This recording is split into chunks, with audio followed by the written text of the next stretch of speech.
अबू तालिब नालो किथे हो? अबू तालिब नालो किथे हो बाबा? नालो छा हो संदन जो? सदको वञा नालो ॿुधायो। जी साईं। सुभान अल्लाह, सुभान। इमरान नालो हुयो। छा नालो हुयो? इमरान। अबू तालिब मना तालिब जो अबू। मुझा दोस्तों अजीजो, सोने नबी करीम अलैहिस्सलातु वस्सलाम जी उम्र घणी थी? 25 साल घणी उम्र थी। हाने बस मां हला तो अगते, बस हाने मां हेॾे निहारण छॾियां थो। मुझे हुजूर जी उम्र 25 साल। नबी करीम अलैहिस्सलातु वस्सलाम जो बाबो साईं भी दुनिया में मौजूद ना है। अम्मा साईं भी अल्लाह घुराए वरतिया। अल्लाह मुझे महबूब के अबे अम्मा जे वजूद मां भाव भी बियो को न दिनो, भेण भी का न दिनी। मुझे सोने नबी करीम अलैहिस्सलातु वस्सलाम जी जात बाबरकात सोने अली जे बाबे जे घर में रहंदा हन। सोने अली जे घर वारी जो ना, सोने अली साईं जे अम्मड़ जो नालो चाहे जो उन जो नालो भी आहे फातिमा बिन्त असद। नाला बुधंदा हलो। हाने मां तारीख ते हलां तो, उम्मीद आहे तमा ज़हनी तौर ते तैयार थींदो। अम्मा सोने अलीउल मुर्तजा जे अम्मा जो नालो आहे जो फातिमा बिन्त असद। मुझे सुने नबी करीम अलैहिस्सलातु वस्सलाम सा एतरो त प्यार कंदिया, एतरो त प्यार कंदिया जे महबूब करीम अलैहिस्सलातु वस्सलाम दस्तरखान ते मौजूद न हुंदा हन, बचड़न जे ला मानी लगाईंदिया छो त अबू तालिब खे अयाल अल्लाह वडो दिनो आ। अम्मा मुझे महबूब करीम अलैहिस्सलातु वस्सलाम जा दीवानो सोने अलीउल मुर्तजा जी अम्मा फातिमा बिन्त असद तेसी पांजे बचड़न के खाइणो कान दींदिया जेसते मुझो महबूब मदीने जो मीर पहुंची शुरुआत न कंदो आ। छाजे करे तारीख दे जरा गौर कयो। फातिमा बिन्त असद फरमाईंदिया जडे का हिन महबूब हिन अंगण ते पेरड़ा पाता, जडे का सांजे अंगण ते ही सुहणो आयो आ, बेतहाशा बरकत एतरी पई आ जो खाधो 5 मानन जो हुंदो आ सबई खाई खत्म कंदा। खाधो खुटण जो नालो को न वठंदो आ। मुढ खां कम के खण त खबर पवई। याने मुझा दोस्त अजीज सुनो, अबू तालिब मुझे महबूब करीम अलैहिस्सलातु वस्सलाम जी परवरिश कंदो हुयो। मुझे मुस्तफा जो पुफियूं हुयूं 3 घणियूं पुफियूं हुयूं। वडी वडी पुफीअ जो नालो उम्मे हकीम। नाला याद कयो, कुछ नाला याद कयो। वडी वडी पुफीअ जो नालो उम्मे हकीम। बियो नंबर पुफीअ जो नालो सफिया। टियों नंबर पुफीअ नंढीअ जो नालो आतिका। छा नालो वरतम? उम्मे हकीम, सफिया, आतिका। 3 पुफियूं मुझे करीम मुस्तफा सल्लल्लाहु अलैहि व आलिहि वसल्लम जो दुनिया जो दस्तूर आ। जह बच्चे जो अबो ऐं अम्मा मौजूद न होंदा हन, भेण भा न होंदो आ, उन जी खुशी सब खां वधीक चो पुफीअ खे हुंदी आ। नंढे में नंढी मुझे हुजूर नबी करीम अलैहिस्सलातु वस्सलाम जी पुफी जे जो नालो आहे आतिका सोने अबू तालिब खे चवंदी आ अदा मुझो भाइटियो 25 सालन जे जवानीअ खे पहुची वियो आ। मां पुफीअ जे हैसियत में मुझी दिल थी चवे त मां पंहिंजे भाइटे जी खुशी कयां, मां पंहिंजे भाइटे जी शादी कयां, छो त अञा मुझा दोस्त अजीज ऐलाने नुबुवत कोन थियो आ, अञा रिश्तेदारी हली रही आ। सोने अबू तालिब जवाब दिनो ओ मुझी भेण आतिका तोखे मालूम आ असा जो हाल गरीबी आ, हिन वक्त मूं वट माली हालत बेहतर ना है। सोनी मुझे हबीब जी पुफी आतिका फरमायो ऐ अदा मुखे इजाजत दे मक्के जी वडे में वडी ताजिर जे जो नालो आ खुदैजतुल कुबरा मां उन दे वञा उन जो वापार शाम दे दुनिया खणी वेंदी आ मां बि उन दे थी वञा ब उठ सामान जा पंहिंजे भाइटे महबूब मोहम्मद करीम जे ला वठी थी अचा मुंहिंजो भाइटो सामान खणी वञे शाम जे मुल्क दे नफ़ो कमाए ईंदो पोइ उन नफ़े मां पंहिंजे महबूब जी शादी कंदसि सुणे अबू तालिब इजाज़त ॾिनी हाणे आतिका मुंहिंजे हुज़ूर जी पुफी काॾे वई आहे चओ उन वक़्त जे खुदैजतुल कुबरा बिन्त खुवैलद ॾे वई आहे उन जे बचपन जी दोस्तियाणी आहे ओ खुदैजा तू मुंहिंजी बचपन जी दोस्तियाणी आहे मुंहिंजो भाइटियो आहे जंहिंजो नालो आहे मुहम्मद 25 साल जवानीअ खे पहुची चुको आहे उन जे शादीअ जो इंतजाम करणो आहे असांजो हाल ग़रीबी आहे तुंहिंजो काफ़िलो शाम ॾे वञण वारो आहे तूं काफ़िले जा ब उठ सामान जा मूंखे बि ॾे त मां पंहिंजे भाइटे खे ॾियां उहो जीअं शाम ॾांहुं मोटी अचे जेको नफ़ो मिलंदो उन नफ़े मां पंहिंजे महबूब जी शादी करण थी चाहियां तफसील में घणो नथो वञा त अम्मा खुदैजतुल कुबरा हुजूर जे शादीअ खां अॻु में उन जे मथां केतिरा केतिरा मरहला आया केॾा दुख हुन ॾिठा केतिरो औलाद हो रात गुज़री वेंदी उन में तफसील में नथो वञा मुंहिंजे हुजूर जे पुफीअ जे अचण खां अॻीअ रात ते ख्वाब थी ॾिसे दौलतमंद एतिरी आहे अम्मा खुदैजतुल कुबरा दौलतमंद एतिरी आहे जो मक्के जा सभई वापारी अम्मा खुदैजतुल कुबरा जे दौलत सां वापार कंदा हल सवन जे तादाद में बानियूं अम्मा खुदैजतुल कुबरा वटि मौजूद हुयो अॻीअ रात ते ख्वाब थी लभे छो त उन जो करीबी रिश्तेदार वर्का बिन नौफिल नाले तौरेत ज़बूर इंजील जो वॾो आलिम मौजूद आ ख्वाब थी लगे अचानक हिकड़ो वण नमूदार थियो आ उन वण एडी त छाव कया जो छाव कंदे कंदे मां उन वण जे हेठों अचे वईया वण एडी छाव कया जो लगे तो त पूरी दुनिया ते उन वण जी छाव अची वईया सुबह जो सवेल वर्का बिन नौफिल दे वेंदी आ ऐ वर्का तो तौरेत भी पढ़ियो आ ज़बूर भी पढ़ियो आ इंजील भी पढ़ियो आ रात मुही ख्वाब लधो आ बुधा इन जो ताबीर चाहे वर्का बिन नौफिल जवाब दिनो हिकड़ी अलामत जेका तू बुधाए रहिया इहा अलामत अल्लाह जे आखिरी नबी जे ज़ाहिर थियण जी आ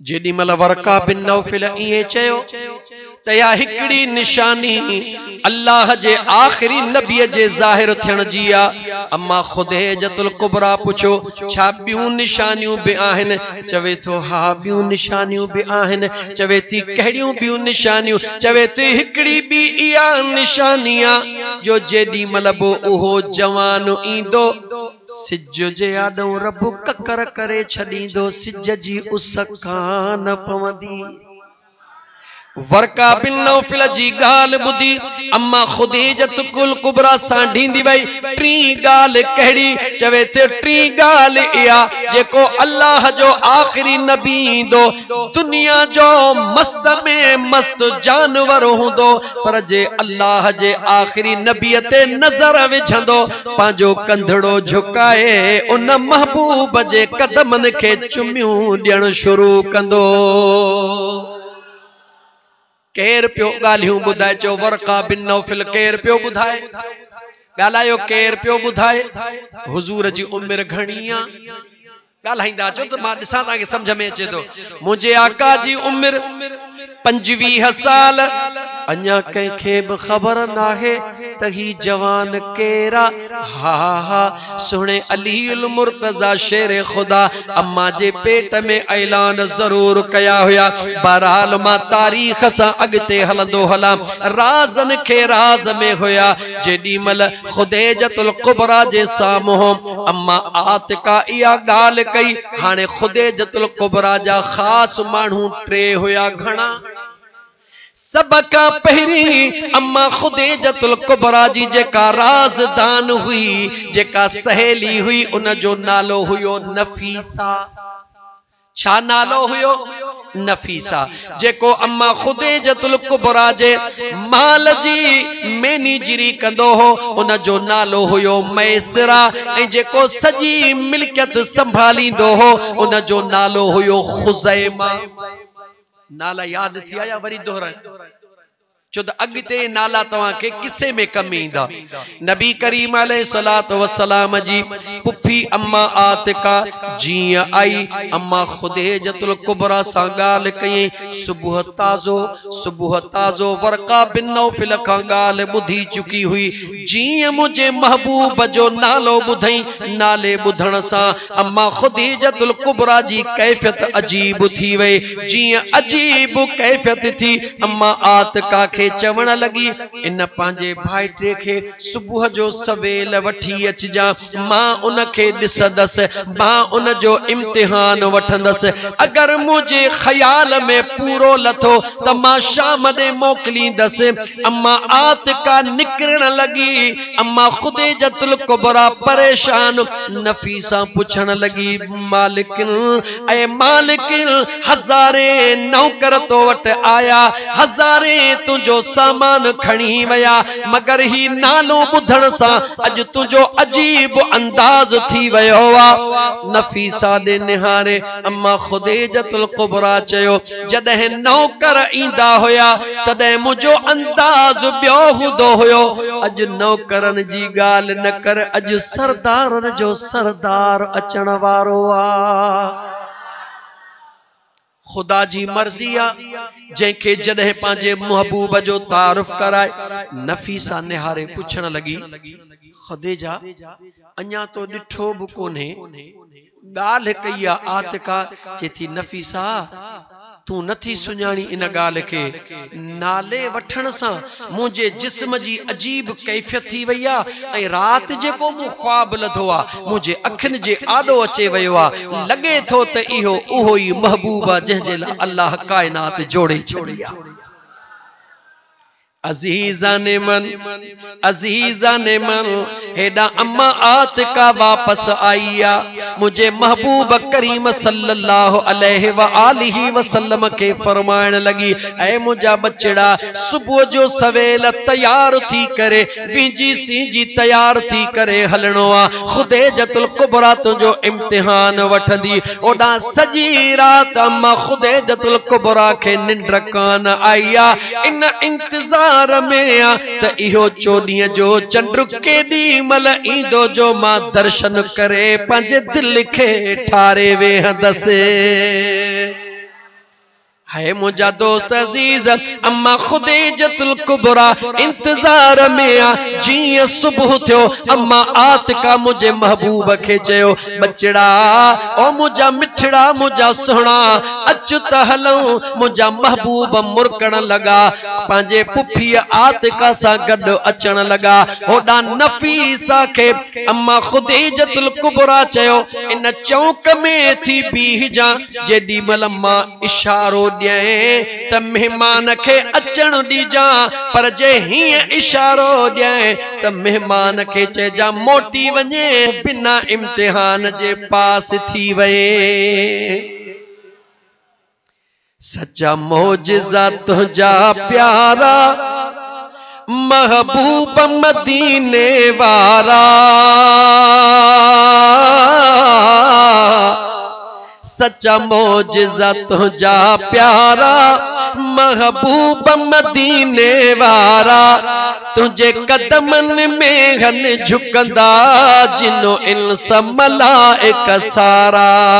तुझे कदमन में हन झुकंदा, जिनो इंस मलाइक सारा। रब उस न सहे पियो जिस्म मथा, मां सदको वञा तुझे इस्म मथा। मां सदको वञा तुझे इस्म मथा। कंदा छाव ककर हुया कारा, महबूब मदीने वारा। तुझे कदमन में हुया झुकंदा, जिनो इंस मलाइक सारा। नफीसा हैरत में आ त मुझी मालिकन मुखे छा चवण थी चाहे चौक में बीठी आ एडा अम्मा खुदैजतुल कुबरा पांजे जगह में मथा ही जगह ते थी बीठी आ होडा मुझो महबूब मदीने जो ताजदार पांजे पुपी साण अम्मा आतिका सा गड अची रहो आ अन्या चौक में कोन पहुता एडा सिज उभरण शुरू कयो एडा अम्मा खुदैजतुल कुबरा हथड़ो खणी नफीसा के इशारो दिनो ओ नफीसा इन जवान के चो तुझो इम्तिहान थी वयो तू बिना इम्तिहान जे पास थी वयो आ छा डिठो अम्मा खदीजतुल कुबरा नफीसा ऐलान कयो ऐलान करे चवे थी ऐ आतिका पांजे बचड़े के वठी वञ मालिकन हुक्म दिनो आ तुझो बचड़ो बिना इंटरव्यू जे पास आ सुबह जो बौठ सामान जा मिलंदा नफीसा ईंदी आ अचे चवंदी आ मालिकन आया त तुझी बानी पर तुझी राजदान भी आया अज डी ताई कदे भी इए कोन थियो आ अज ओहो थी रहो आ जेको कदे भी कोन थियो आ अम्मा खुदीजतुल कुबरा जवाब दिनो ऐ नफीसा सच थी चवी अज ओहो कुछ थियो आ जेको कदे भी कोन थियो आ इन करे कोन थियो आ अज ओहो जवान आयो आ जे जेणो जवान खुदा कायनात में अडग में कदे मोकलियो ई कोने को नफीसा चवे थी मालिकन गाल केड़ी आ गुजार तू छो थी दी चवे थी तरस अञा हिकड़ी गाल पूरी थे पो तोखे बुधाईंदस चो त बशर्त पूरा थी वया मालिकन रस्ते मा छो मोकली त अम्मा खुदैजतुल कुबरा चयो जह वक्त में इहो जवान अची रहो हो सिज उभरी रहो हो मां इंतजार में बीठी हुयस जी सिज उभरियो तो डिठो न त सिज जियादो कक्कर अची वयो चवे थी हा कक्कर अची वयो चवे थी बरका बिंदौ फिल्म के बुधायो हो त जेको अल्लाह जो आखिरी नबी दुनिया ते ईंदो जेडी मल सिज जे सामो ईंदो त सिज उन जे मथा उस कोन कंदो अल्लाह जे हुक्म सा सिज जे आडो ककर चे विंदो उन महबूब जे मथा छाव ई छाव हुंदी ऐ नफीसा बियो शर्त भी पूरो थी वयो आ अन्या बाकी हिकड़ी गाल रहेला जे ओहा पूरी थी वई त पो नफीसा याद रख जा मुजो इहो ई घोट थींदो ये मक्के जी सजी दौलत इन पुनल जे नाम ते कुर्बान करे छडी दसे अल्लाह जे कुदरत दे निहार मुसलमान अम्मा खुदीजतुल कुबरा बे ॾींहं ते ऐलान कयो आ उन वक्त में दुनिया जो दस्तूर हुयो जॾहिं भी मक्के मां काफिलो निकरंदो हुयो काबतुल्लाह शरीफ जे सहन में काफिलो बीहंदो हुयो बब उठ सभिनी के माल जा मिलंदा हुया सब को उठ जी महार पंहिंजे कुल्हे ते रखंदो हुयो अम्मा खुदीजतुल कुबरा मथे बीहंदी हुई इशारो ॾींदी हुई इशारे सा काफिलो रवानो थींदो हो सभिनी के उठ मिली वया मुझे महबूब मुस्तफा के भी उठ मिली वया नबी करीम अलैहिस्सलातु वस्सलाम जे ज़ात अन्या ऐलाने नबूवत न थियो आ गौर कजा मुसलमान उम्र 25 साल मुझे महबूब करीम अलैहिस्सलातु वस्सलाम जिया अम्मा खुदैजतुल कुबरा बीठिया दिसे थी सभिनी काफिले वारन जे पुठिया ते उठन जू महारो मगर ओहो महबूब सुहणो उन जे पुठिया ते त महार काने पर बई उठ उन सुहणे जे कदमन के इए प्या चुमन जिया बचड़े के पंहिंजी मां पई चुमियो ॾींदी आ नफीसा के ची गाल पूरी थी वई गाल पूरी थी वही मुखे ख्वाब जो तबीर मिली वयो लठ जो इशारो दिने काफिले के रवानो कयो हाने काफिलो मक्के पाक मां निकतो आ मैसरा के हुक्म थियो ऐ मैसरा मोटी अचो मैसरा मोटी आयो काफिले के हुक्म थियो अगले चौक में हली काफिलो बीहे काफिलो अगले चौक में बीठो आ मैसरा मोटी आयो आ मैसरा ने निहारे चवे थी ऐ मैसरा सदाई मुझे काफिलन सा गड वींदो आ, लेकिन अजु काफिलो हमेशह वारो नाहे। जेकी गालियूं मां चवां उन्हनि ते तवजह कजा। हे पेन भी खण, हे पनो भी खण, अज जे लफ्ज़न में हे पेन ऐं पनो खण, जंहिंजो नालो सुनो मोहम्मद बिन अब्दुल्लाह आ। जिते जिते नई गाल कंदो वञे लिखण तुंहिंजो कम आ। हिकड़ी हिकड़ी गाल जे एवज़ 100 दिरहम दीनार इनाम ॾियण मुंहिंजो कम आ। मैसरा हैरत में अची वियो, काफिलन सां सदाई वींदो हा, मगर इए कोन थींदो आ। अम्मा खुदैजतुल कुबरा ओहो जेको यमन जे कपड़े जो जोरो सिबियल हुयो, ओहो यमन जो जोरो भी घुराए वरतो। ओहो ताज जेको उन वक्त में सिबरायो हुयो, ओहो ताज भी घुराए करे उन वक्त में अम्मा खुदैजतुल कुबरा जी हिकड़ी डाची हुई, उन जी अहिड़ी तरबियत थियल हुई, ॿियो केर भी उन ते वेहंदो हो उन जो गाटो भञी छॾींदी हुई। जॾहिं अम्मा खुदैजतुल कुबरा वेहंदी हुई, सुकून सां हलंदी हुई। अम्मा खुदैजतुल कुबरा मैसरा के फरमायो, ऐ मैसरा काफिलो बीठो आ। हा मालिकन काफिलो बीठो आ, वञ वञी काफिले में ऐलान कर त जेको मोहम्मद बिन अब्दुल्लाह आ ओहो निकरी बाहर अचे। जीअं ओहो जवान अचे ही वगो बि उनखे पाराए जा, ही ताज भी उनखे ढकराए जा।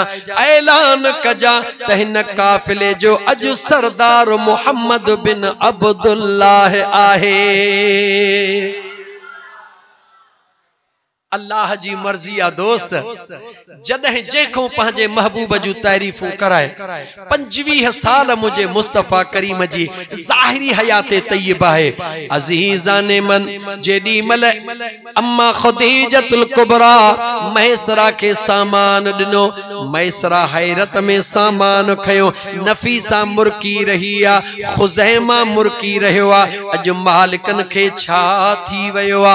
अम्मा खुदैजतुल कुबरा फरमायो, मैसरा हे मुझी डाची बिकाहे वञ। जेडी मल उहो नौजवान इहो वेस पाए करे, इहो ताज मथे ते पाए करे तैयार थी अचे, हिन मुझे डाची ते सवार कजा, अगवाणी करे काफिले के वठी वञजा। मैसरा छिरकी वयो, हिकड़े पासे शादीअ जो जोरो, हिकड़े पासे सरदारीअ जो ताज, हिकड़े पासे वरी मौत जो पैगाम निहारे चवे तो मालिका हे मामिलो छाए। खुदैजतुल कुबरा फरमायो, मां तोखे झलियो हो त सवाल न कजा, जीअं चवंदी वञा इएं ई तूं कंदो वञजा। हिक हिक गाल जो 100 दिरहम दीनार तोखे मिलंदा। मैसरा डाची काहे आयो, वगो खणी आयो, ताज खणी आयो। जीअं उन चौक में पहुतो, ऐलान तो करे त मोहम्मद बिन अब्दुल्लाह कहिड़ो आ त मुझे मुस्तफ़ा मुर्की निहारियो, मुझे मदीने जे मीर मुर्की निहारियो। होड़ा मुझे हबीब मुर्कन शुरू कयो, होड़ा अबू जहल काफिले में मौजूद हुयो, उन वरी कुरकन शुरू कयो। मुझे सुनी नबी करीम अलैहिस्सलातु वस्सलाम के जडे मैसरा सड कयो, ओहो बादशाही जोरो पहरायो, ओहो ताज मथे ते ढकायो। अबू जहल दाहू करे चयो, मैसरा ओ मैसरा सजे काफिले के बर्बाद थो करी, इहो त मुंहिंजो करीबी रिश्तेदार आ, सुने अब्दुल्लाह जो बचड़ो आ, अब्दुल मुतल्लब जो पोटो आ, मुझे खानदान जो आ। इन बार केड़ी खबर, काफिला किए काहिबान। मैसरा निहारे चयो, अबू जहल जुबान बंद कर त काकड़े खान कढी छड़े, हे मुझो फैसलो नागे, हे मुझे मालिकन खुदैजतुल कुबरा जो फैसलो आ। जै वक्त में अबू जहल फैसलो बुधो अम्मा खुदीजतुल कुबरा जो खामोश थी वयो। हेडा मुझा मदीने जा मीर ओहो सोहणो लिबास पाए मथे ते ताज पाए जेडी मल काफिले में आया मैसरा ओहा डाची काहे आयो। जिया डाची करीब आई अबू जहल दाह कई मुझे महबूब मुस्तफा दे निहारे। ओ नौजवान ओ बचड़ा इन डाची अज ॾींहं ताईं जेको भी वेहंदो आ इहा डाची उनखे मारे खाक करे छॾींदी आ। इन डाचीअ ते न वेहजा मुझे मुस्तफा करीम निहारे।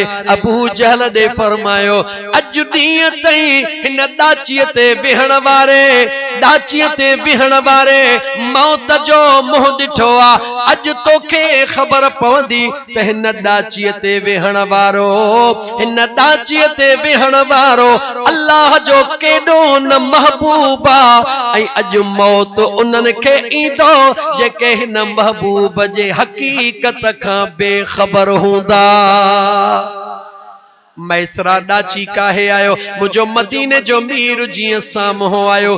डाची आवाज करे हुजूर जे कदमन ते किरी पई। चौ तोड़े हुया हैवान ओ दिनो पुठी कदे कान तोड़े होया हैवान। ओ दिनो पुठी कदे कान वण पटी जी इंदा जे निहारे हलंदो हो। वण पटी जी इंदा जे निहारे हलंदो हो। जिता जिता सरकार विखू वारे हलंदो हो। जिता जिता सरकार विखू वारे हलंदो हो। ॼणो खतूरी जाके मणा हारे हलंदो हो। मुझे सुनी नबी करीम अलैहिस्सलातु वस्सलाम जा दीवानो मुझो हुजूर उन डाची जे मथा सवार थियो आ। सजे शाम जे वजण वारे काफिले में थरथलो मची वयो आ। अबू जहल जा पुराना जान सुञाण वारा हुया। अबू जहल सभिनी के समझायो अज बर्बाद थी वयासे। नौजवान काफिले जो सरदार बनायो वयो आ। उनखे रस्तन जी कहिड़ी ख़बर। अबू जहल चवे इन जवान के केड़ी खबर। मुझ मुस्तफा निहारे चवण लगो ऐ अबू जहल तोखे केड़ी खबर जे जवान के 25 सालन जो जवान ॾिसी रहियो आ। ये कायनात सजी रब उन जे करे ही त वजूद में आंदी आ। अजीज़ान मन काफिलो शुरू थियो। जिए जो काफिलो हलियो हाने गौर कजो नबी करीम अलैहिस्सलातु वस्सलाम के मक्के मां घणा उठ मिलिया हा। विसरियो तागा तोखे त याद आ जो बार बार ॿुधी दे तकरीर तहां ॿियनि खे छा थियो ॻाल्हि समझ में नथी अचे समझ में त मां वरी ॿियो मौलविन वारो तरीक़ो अख्तियार कयां। छो त मुखे में मसऊद मजबूर कयो त इहो किस्सो बाबा जी पसंद हुयो खणी ॿुधाइजो। ॻाल्हि समझ में अचे थी। हुजूर खे घणा उठ मिलिया हा याद अथव? पुछां कुछ याद त करायां न। महबूबन के जेके 2 उठ मिलिया हुया नबी करीम अलैहिस्सलातु वस्सलाम के जॾहिं सरदारी मिली डाची हुजूर के सरदारी वारी मिली उन बिनी उठन के कतार जे आखिर में लगायो वयो। काथे लगायो वयो? कतार जे हर मालिक पांजे उठ ते वेही बे उठ जी महार गड पियो खणे। पर मुझो महबूब मुस्तफा काफिले जो सरदार बन्यो आ। उन सरदारी जे करे हुजूर अग्यां मुझे हुजूर जा 2 उठ पोया पोया लगाया वया। जी कुछ काफिलो अगते हलियो उहे 2 उठ पोया वेही रहा। छा थियो? 2 उठ पोया वेही रहा। अबू जहल दाह कई ओ मैसरा अगे तो खे चयो हुयुम त हिन नौजवान मां चंगाई जी उम्मीद कान्हे। मैसरा जवाब दिनो ओ पलीत जुबान बंद कर, हे मुझो फैसलो नाहे, हे मालिकन जो फैसलो आ। मैसरा डोड़ंदो आयो अचे अर्ज़ करे ओ मुझा सोहणा उन वक्त नालो